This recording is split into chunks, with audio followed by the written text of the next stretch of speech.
إذن نستأنف أعمالنا. أعطي الكلمة لأحد المتدخلين للجواب على تساؤلاتكم في ظرف 3 دقائق على أبعد تقدير، حتى يمكن أن يستفيد الجميع، وشكرا.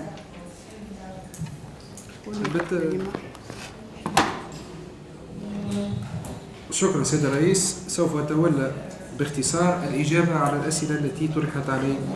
بالنسبة للسؤال الأول المتعلق بمدى نجاعة واحترام حقوق الإنسان وفقا للتشريع التونسي، يمكن الرجوع إلى القانون الصادر سنة 2015 الذي أدرج جميع المعايير الدولية ذات الصلة بمكافحة الإرهاب، بما في ذلك التنصيص على احترام الضمانات الدستورية والاتفاقات الدولية المصادق عليها من قبل الدولة التونسية. وبالتالي يمكن القول أن هذا المشروع، هذا القانون، فهو يكرس المحاكمة العادلة، ولكن بطبيعة الحال يبقى تطبيق مجال للتطبيقات فيما بعد لنرى كيف يتم تطبيقه.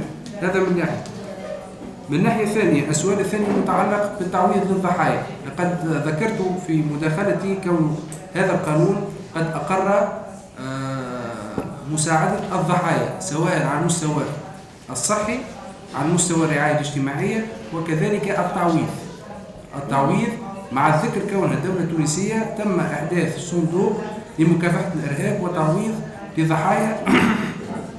لتعويض ضحايا الإرهاب. وفي العملية الإرهابية قبل الأخيرة في بنغردان تم التعويض للشخص الذي تم تدمير منزله من قبل الإرهابيين إثر تبادل طلقات النار، فالدولة تكفلت بإعادة ترميمه وتعويض الأضرار أو جبر الأضرار الناتجة عن عمل الإرهاب، مع الإشارة كونه التعويض هذا يمكن أن يتمتع به الضحية ولو قبل إثارة الدعوة العمومية، ولو حتى المجني عليه الجاني،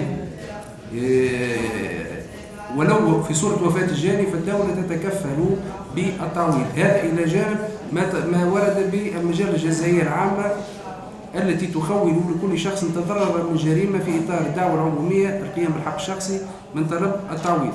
مسألة ثانية بالنسبة لضحايا الإرهاب، لهنا المشرع التونسي والواقع التونسي قد كرس التعويض بجميع أنواعه لكل ضحية.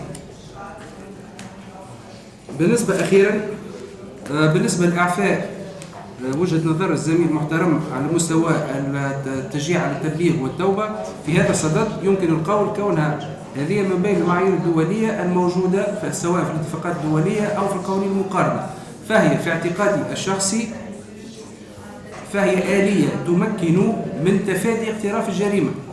الإعفاء لا يكون إلا قبل اقتراف الجريمة والكشف عن ملابساتها، وبالتالي فهو منطقي أن يمكن المشرع آليات التي تخول عدم ارتكاب الجريمة، بالعكس هذا محمود وليس مذموم. بالنسبة للتخفيف من العقوبة في صورة بعد اكتشاف الجريمة وقبل وتفادي لبعض أثارها السلبية، ففي هذه الحالة يمكن التخفيف جزئيا على الجانب. وشكرا على حسن الاستماع.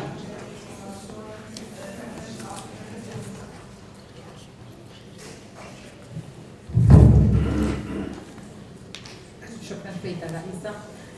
قبل أن أجيب على بعض المداخلات وهي كلها قيمة فعلا، أريد أن أعود إلى نقطة مهمة جاءت في عهد السيد مورال المحترم عندما قال بأن الإرهاب هو نتيجة الإسلام. أقول له باختصار أن الإسلام بريء كل البراءة من الأعمال الإرهابية، وهو دين التسامح والوسطية والبر والخير والقيم الإنسانية الرفيعة. حقا أنه تقع عمليات إرهابية على أراضي إسلامية، ولكن تقع كذلك حتى على أراضي أوروبية، والهجمات الكل يعلم الهجمات الأخيرة على التي تعرضت لها فرنسا وبلجيكا وإسبانيا قبل ذلك، لن ننسى الهجمة الشرسة التي تعرضت لها الولايات المتحدة الأمريكية كذلك، بل أن هناك أراضي محتلة وتمارس على شعوبها مجازر إرهابية المجزرة الصبراء والشتيلة، ولذا فلا يجب ربط الإسلام بالإرهاب أبدا. هذه نقطة مهمة لا بد أن تركز المحافظة عليها. الجواب على السؤال تساؤل ديال الأستاذ زيادي أعتقد تطرق إلى القوانين المسنونة من طرف الدول، هل هي قادرة على مكافحة الإرهاب؟ فعلا القوانين كلها متشابهة وهي مهمة وأساسية من حيث الزجر، لكن يجب اتخاذ تدابير من أجل مكافحة الإرهاب كما هو سبق أن قلت. وأنا صراحة أعتز بالتجربة المغربية بخصوص العمليات الاستباقية التي تقوم بها مصالح الأمن. فإذا لاحظتم نحن في المغرب ليست لدينا وقائع، هذا هو الواقع. هناك 3 عمليات أشار إليها الأستاذ راجي مشكورا، والرقم الكبير الذي أعطيتكم إياه في الصباح ديال عدد القضايا كله يتعلق بتفكيك خلايا إرهابية. أضف إلى ذلك ما أشار إليه الأستاذ المحترم هيكلة الحق الديني، المبادرة الوطنية للتنمية البشرية، إلى عدد من الإجراءات، وكلها مبادرات تسهم في الحد من الظاهرة وتجنيب المغرب ما لا يحمد عقباه. سؤال الأستاذة رضا وهي غائبة عن مدى انخراط المرأة المغربية في عمليات إرهابية وطبيعة الأعمال التي اقترفتها. في الواقع ليس هناك ما يبعث على الخوف بالنسبة للنساء المغربيات. أعطى الأستاذ راجي مشكورا إحصاء النساء اللواتي التحقن بأزواجهن أو مع أبنائهن، لكن ليس لغرض القيام بعمليات إرهابية. ومن خلال تجربتي البسيطة أتذكر أننا كنا باشرنا في الغرفة ملفا يتعلق ب4 أو 5 نساء كن معتقلات، وكان قد أثارني هذا الملف كثيرا لأن كانت بينهن طبيبات وهن من عائلات ميسورة. كنا يجتمعن مع بعض النساء في دروس دينية، وتم استقطابهن أو غرر بهن لربما لدعم وتمويل بعض الإرهابيين، ومن هنا انطلقت العملية والبحث وتمت محاكمتهن. وحسب علمي هناك سيدة، هذا بالنسبة لهذه النساء، وحسب علمي هناك سيدة مغربية كانت فجرت نفسها ولكن ليس في المغرب، وهناك القاصرتين اللتين كانتا تنويان القيام بتفجيرات ولكن لم تتم العملية، وبالتالي العدد قليل جدا. بالنسبة للأستاذ المحترم الأستاذ زهران، تحدثتم عن المتضررين من الإرهاب ومسألة التعويض.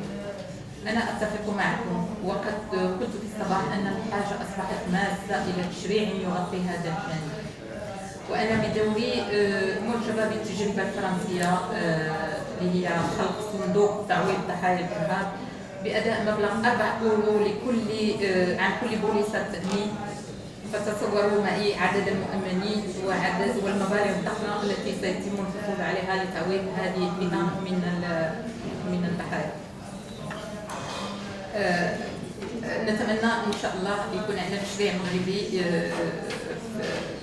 يغطي هذا الجانب. بالنسبة للأستاذين الراجي والأستاذ الشنقيط المحترمين، أشكركما فعلا على مداخلتيكما القيمتين، لأن كل واحد منكما أثار نقطا ربما لم أتنبه إليها وكانت بالنسبة لي مكملة للعرض، سواء فيما يخص الإحصائيات أو الحديث عن التجربة الفرنسية أو تجريب ظاهرة المقاتلين الأجانب أو البروتوكول الرباعي الذي تحدث عنه الأستاذ الشنقيط. فأشكركما فعلا. أستاذة حيدة، لماذا لم يتم اختزال هذه المجهودات للبحث عن الأسباب الحقيقية للإرهاب؟ فعلا ينبغي، وهذا هو ما تحدثت عنه هذا الصباح، معرفة الأسباب. هذا أمر ضروري. ولما لا التقرب من هؤلاء المتطرفين والتعرف عليهم ومحاولة إعادة إدماجهم في المجتمع بشكل ناجع. أنا أتفق معك وشكرا لكم لأن طلب منا أن نختصر جدا جدا. بسم الله الرحمن الرحيم. شكرا. بشكر حضراتكم على هذه المداخلات القيمة. ذكرت بالصباح أن كل قوانين الدول في مكافحة الإرهاب تكاد متشابهة، لا يوجد في اختلاف لأنها تتطابق مع المعايير والاتفاقيات الدولية. كما ذكرت بالصراحة أن تمويل الإرهاب يتضمن مصادر مشروعة التبرع من خلال المنظمات الغير هادفة للربح. وذكرت أيضا ذلك بالأمس أن هناك في تمويل الإرهاب يقوم على مصادر مشروعة وغير مشروعة. كما تناولت تجريم العمل الإرهابي وظاهرة المقاتلين الأجانب وفق قرار مجلس الأمن 21/78 وتجريم الشروع وتجريم التحريض حتى ولو لم يقع العمل. أيضا ورد في القضية العملية حيازة مفرقعات وقيام بعمل إرهابي وكيفية التنسيق فيما بين الجهات سواء النيابة العامة أو جهات إنفاذ القانون أو وحدة مكافحة غسل الأموال. وقد صدر حكم سريع في هذه القضية بتهم إرهاب وحيازة مفرقعات وتمويل إرهاب. أيضا تناولت في محور التعزيز الإطار التشريعي قانون الكيانات 8 سنة 2015 واللي بني عليه آلية تنفيذ قرارات المجلس الأمني. كما ورد في أحد المداخلات ضرورة وجود استراتيجية. هذا شيء هام، لابد أن الدول تعمل استراتيجية كاملة ليست قانونية فقط، لا، لابد أن تكون اجتماعية وأمنية وسياسية واقتصادية، وذلك لمكافحة هذه الظاهرة الخطيرة.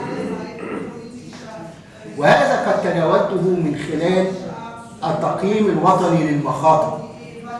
إلا أنا عايز أعرفه إيه الخطر عندي اللي ممكن زي تهريب النقد أو تحويل عبر المصارف الغير رسمية قد يؤدي إلى وجود مخاطر مرتفعة يؤثر ذلك على جميع المؤسسات الدولة المالية والغير مالية.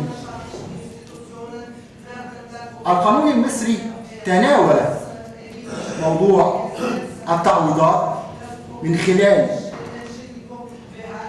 إنشاء صندوق لرعاية المرضى وبوليصة تأمين للضحايا سواء كانوا مصريين أو غير مصريين وتعويضهم التعويض المناسب.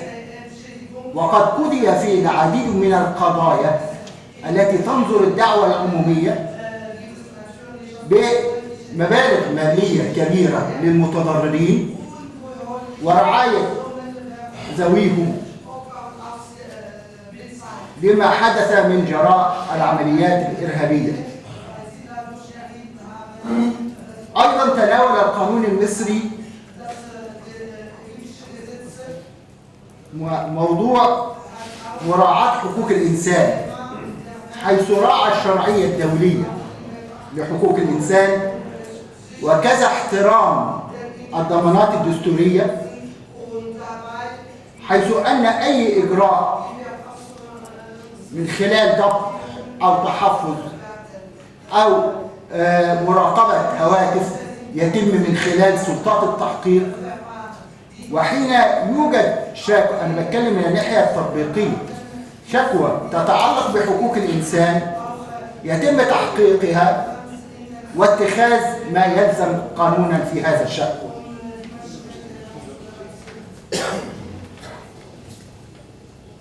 وأود أن أشير أن مجموعة العمل المالي الفاتف في نتائج الاستبيان قررت أن القانون المصري يتضمن كافة العناصر المطلوبة بالمعايير الدولية، وليس هناك حاجة لاتخاذ المزيد من الإجراءات.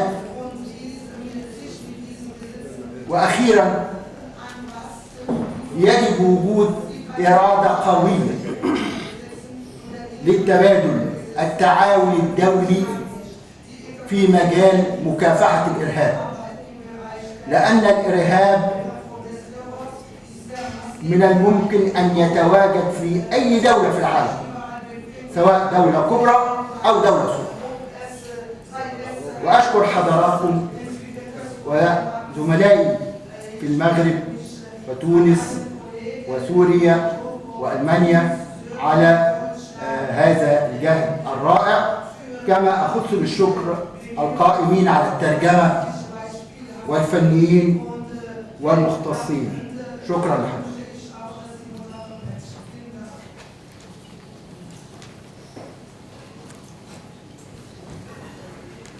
Ja, vielen Dank. Ich möchte mich wirklich ganz bewusst kurz halten auch. Ich wollte nur ein paar wenige Aspekte der Diskussion aufgreifen. إلا عن بعض الجوانب إجابة على الأسئلة المطروحة. فعلا أن هو بأوروبا وبدول مختلفة بأوروبا في مجال الإجراءات الوقائية لمحاربة الإرهاب، هذا العمل ليس بناجع، أو هذا العمل قليل جدا، لأنه أو ربما أن هذه القوانين هي موجودة لكننا لا نقوم بتطبيقها من أجل الحد من حركية المجرمين عبر الدول الأوروبية وانتقالهم إلى دول أخرى. هذه الإجراءات الوقائية مهمة جدا. ليس من المعقول أن يسافر ألمان إلى دول أجنبية من ألمانيا عبر المطارات الألمانية للقيام بعمليات جهادية وانتحارية. هذا أمر لا يقبله العقل ولا المنطق أيضا، وهذا أمر نرفضه وترفضه ألمانيا. وفي طبعا أنه هناك أنانية الأنظمة السياسية والأنظمة الاقتصادية فيما يتعلق بتحويل المعلومات إلى الدول المعنية وتبادلها، وفيما يتعلق ب الدين الإسلامي، الإسلام والإرهاب. أريد أن أوضح بأن الإسلام كدين لا يعني الإرهاب.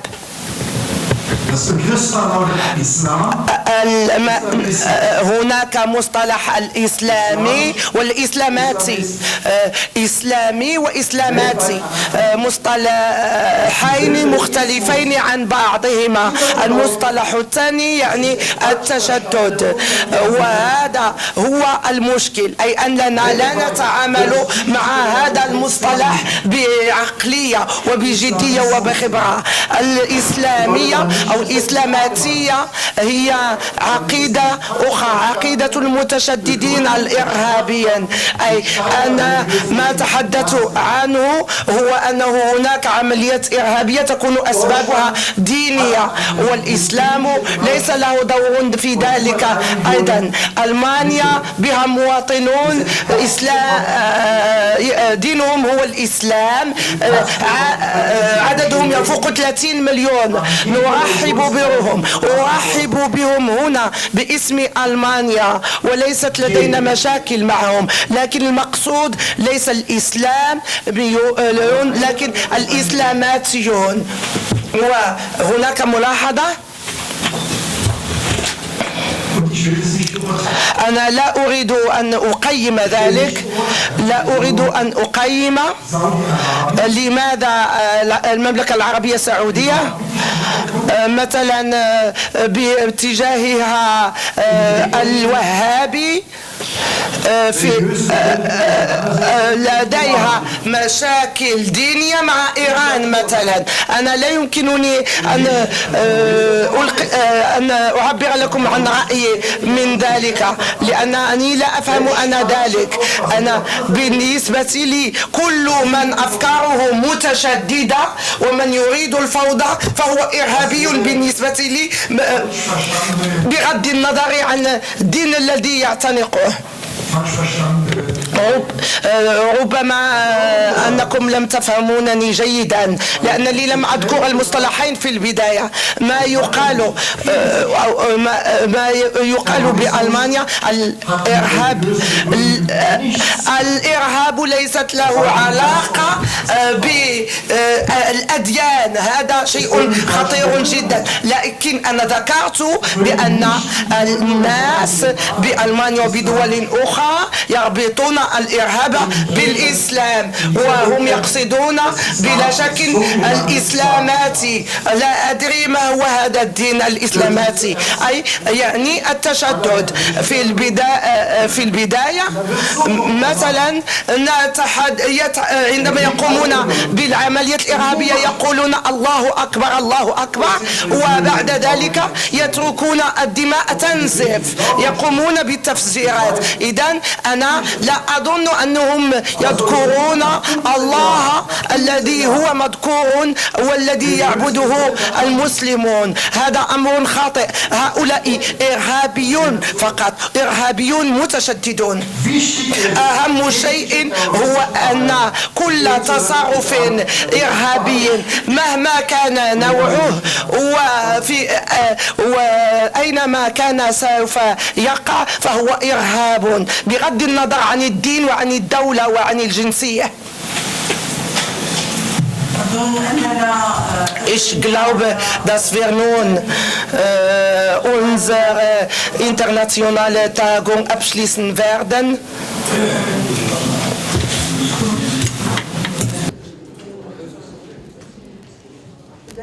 يتفضل الأستاذ المتوني إلى المنصة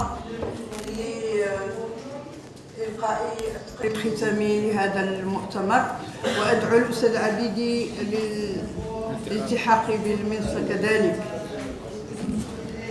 أشكر الجميع على مجهوده.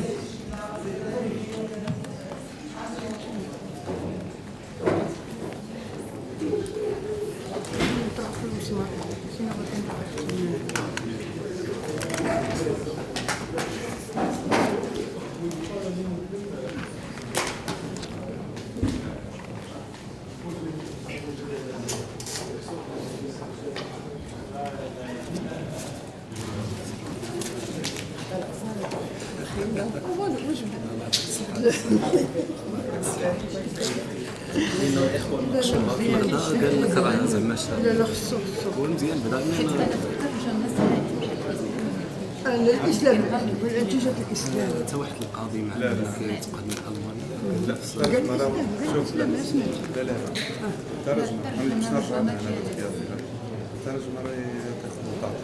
لا كاين واحد الاستاذ تيعرف في الالمانيه قال له سمعها من فمه انه قال لي الاسلام ماشي الاسلام في تتلي هذه زلت لسان كتوقع فهمتي، ولكن عمات لي يقول لك خصك المسلمين. انا بون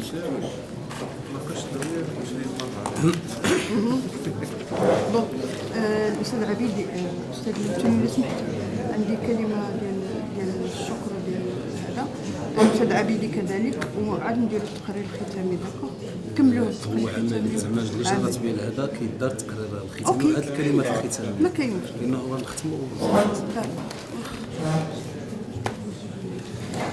حضرات السيدات والسادة، مساء الخير. رأفة بكم بعد هذين اليومين الشاقين والطويلين، ورأفة بالسيدة المترجمة، فإنني لن أتلو تقريرا كلاسيكيا، ولكن سأقدم تقريرا تركيبيا للمراجع خلال اليومين. انطلقت أشغال هذا المؤتمر بكلمة افتتاحية ركز خلالها المتدخلون ممثلي الجهات المنظمة على الحاجة الملحة لتكثيف الجهود من أجل الوصول إلى عالم آمن ونظيف. وأجمع المتدخلين في الكلمة الافتتاحية على أن هذا الأمر لا يمكن تحقيقه من خلال الجهود الوطنية فقط، وإنما لا بد أن تتضافر الجهود الدولية وتتكافئ وتتقاطع لتحقق الغاية المرجوة. لتنطلق بعد ذلك المداخلات التي وزعت إلى 4 محاور: محور حول التشريعات الوطنية لمكافحة غسل الأموال، ثم الممارسات الجيدة في مجال التعاون الدولي لمكافحة غسل الأموال وتمويل الإرهاب، وكمحور ثالث التشريعات الوطنية لمكافحة الإرهاب، ثم أخيرا المحور المتعلق بالممارسات المفضى فيما يتعلق بمكافحة الإرهاب. من خلال هذه المحاور الأربع ومن خلال مداخلات الأساتذة المشكورين يلاحظ أن هناك تقاطع بين التشريعات الوطنية على اختلاف مرجعياتها واختلاف الدول المصدرة لها، وهذا أمر طبيعي إن تعلق الأمر بغسل الأموال أو تعلق الأمر بالإرهاب، ما دام أن هذه التشريعات الوطنية تستند في مرجعيتها إلى نفس المصدر وهو الاتفاقية الدولية وتوصيات مجموعة العمل المالي غافي. غير أن هذه التقاطعات لم تمنع من وجود خصوصية تميز كل تشريع على حدة، إذ يمكن أن نذكر كما جاء في مداخلة المتداخل من تونس أن تونس لا تأخذ بتجريم المساهمة في أفعال الفساد، ونأخذ كخصوصية مركزة قضايا وليس إسناد اختصاص محدود، إنما مركزة قضايا غسل الأموال بالمحكمة الابتدائية بالرباط. كما يمكن أن نتحدث عن خصوصية التشريع المصري في تحديد الجرائم الأصلية، إذ أنه على خلاف التجربة المغربية التي تحصر لائحة محددة بالجرائم الأصلية لجريمة غسل الأموال، فإن التشريع المصري يجعل كل جنحة وجناية ترتب عنها أو ارتبطت بغسل الأموال هي جريمة أصلية لجريمة غسل الأموال.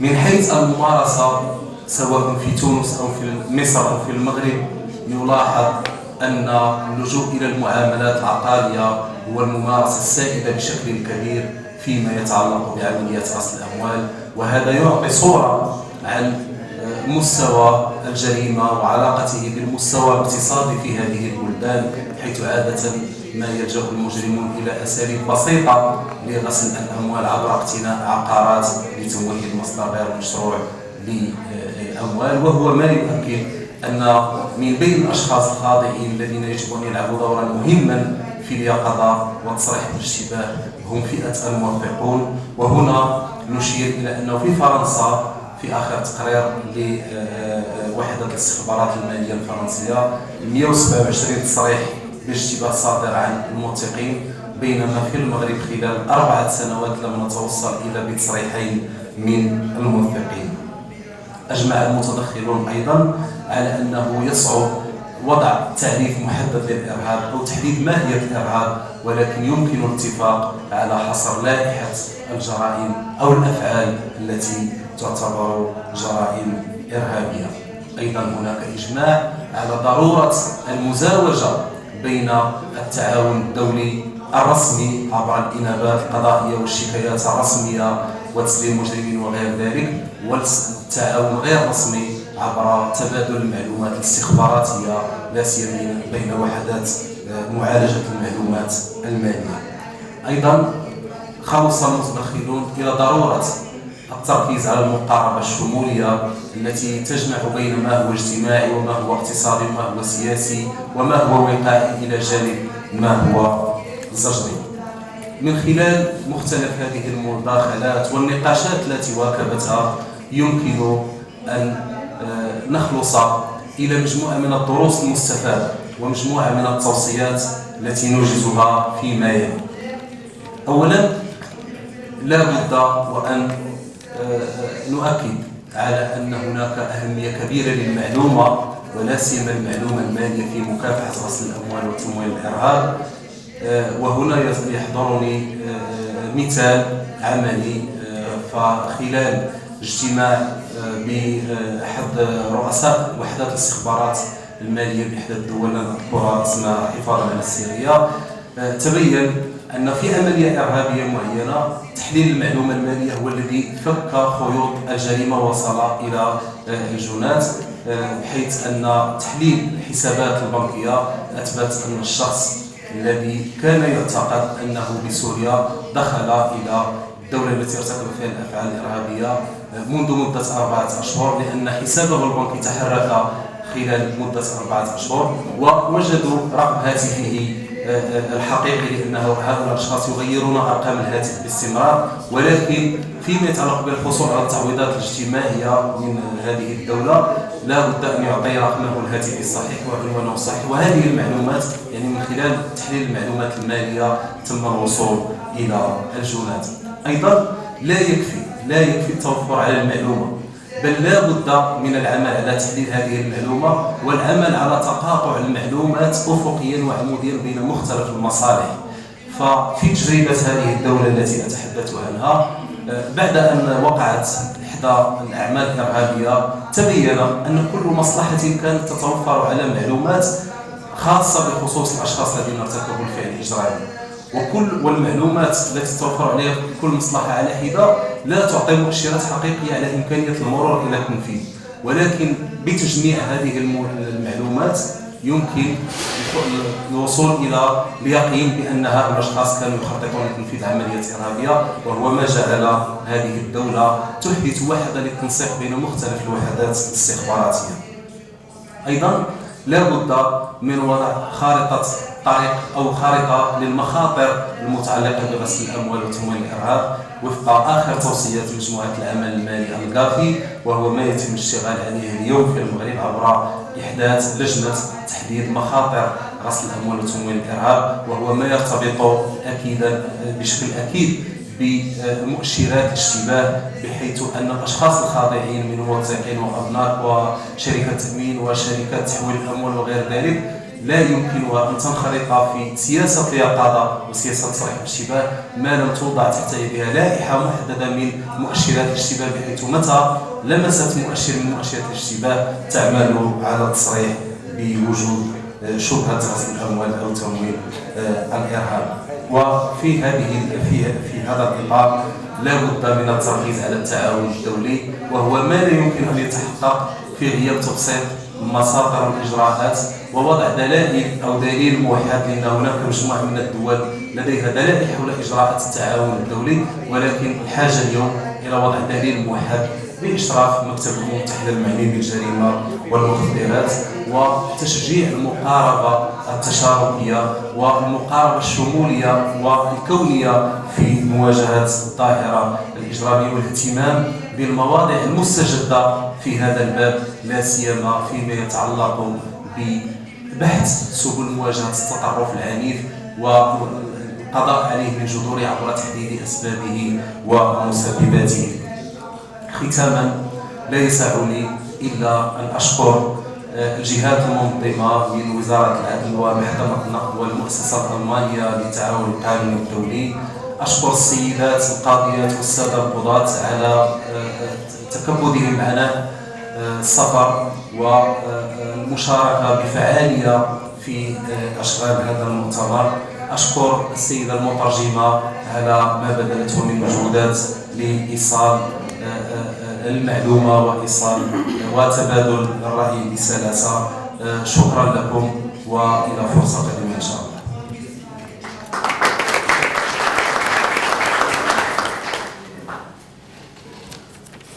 شكرا للأستاذ المتوني. لقد استمتعنا طيلة يومين كاملين بعروض جد قيمة جادت علينا بها ثلة من خيرة الخبراء والمختصين المحنكين من محكمة النقد ووزارة العدل والحريات المغربية والمؤسسة الألمانية للتعاون القانوني الدولي، الذين قدموا لنا عصارة أفكارهم ومعلوماتهم ومهاراتهم أغنوا بها مجالنا المعرفي، فشكرا لهم جميعا عما بذلوه من مجهود فكري فسحوا به المجال واسعا لمناقشات مفيدة تتسم بالجد وروح المسؤولية. وشكرا كذلك لكل المتدخلين على سعة صدرهم وتحملهم عناء المشاركة والاستماع إلى آخر رد على تساؤلاتهم واستفساراتهم. والشكر موصول بطبيعة الحال إلى السيدة المترجمة التي تألقت كما هي العادة في تأدية مهمتها الصعبة والدقيقة بكل احترافية. ولن أنسى بالذكر فريق التلفزة بمحكمة النقد الذي ساهم بكل انضباط في تغطية أشغال هذا المؤتمر بالصوت والصورة، دون أن أنسى التنويه بجنود الخفاء أي فريق العمل بقسم العلاقات الدولية والتعاون بمحكمة النقد الذي ساهم لتحضير وتنظيم هذا اللقاء إلى جانبي وجانب الأستاذ منتصر عبيدي الذي كان دائما مثالا للعمل الدؤوب والحرص الكبير على تفعيل التعاون القانوني والدولي مع مؤسساتنا. أتمنى لزوارنا الكرام سفرا ميمونا، وعليهم وهم سفراء بلدانهم أن ينقلوا بكل أمانة إلى القائمين على الشأن العام بوطنهم أملنا جميعا في تضافر الجهود وتعزيز الصفوف مع مسؤولي باقي الدول لمواجهة والقضاء على جرائم الإرهاب وغسل الأموال قصد إفشال مخططات العصابات التي تقف وراءها. وموعدنا في لقاء آخر إن شاء الله. أتمنى للجميع التوفيق وشكرا لكم والسلام عليكم ورحمة الله.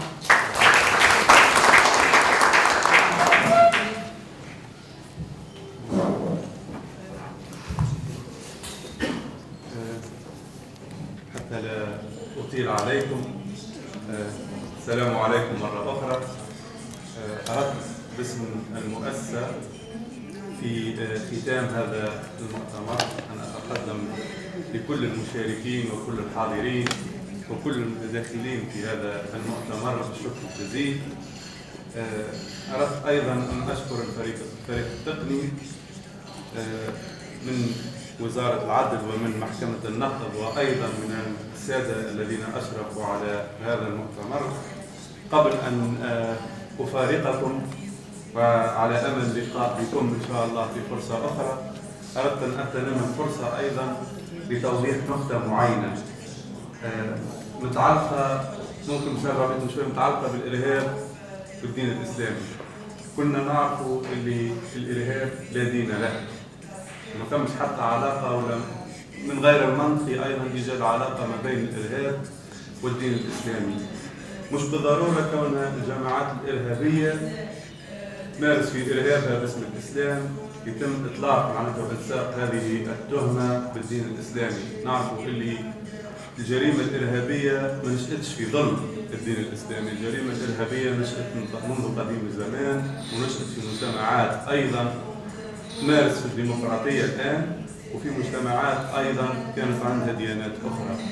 هذا ورم خبيث أصاب معناتها بعض المجتمعات وأصاب أيضا بعض الثقافات، منها أيضا معناتها المجتمع الإسلامي اللي إن شاء الله بإذن الله تكون أخذتها في كل آخر نتاعها بالانتصار عليه إن شاء الله. شكرا لكم جميعا، وإن شاء الله في لقاء قادم إن شاء الله وإلى فرصة إن شاء الله. شكرا.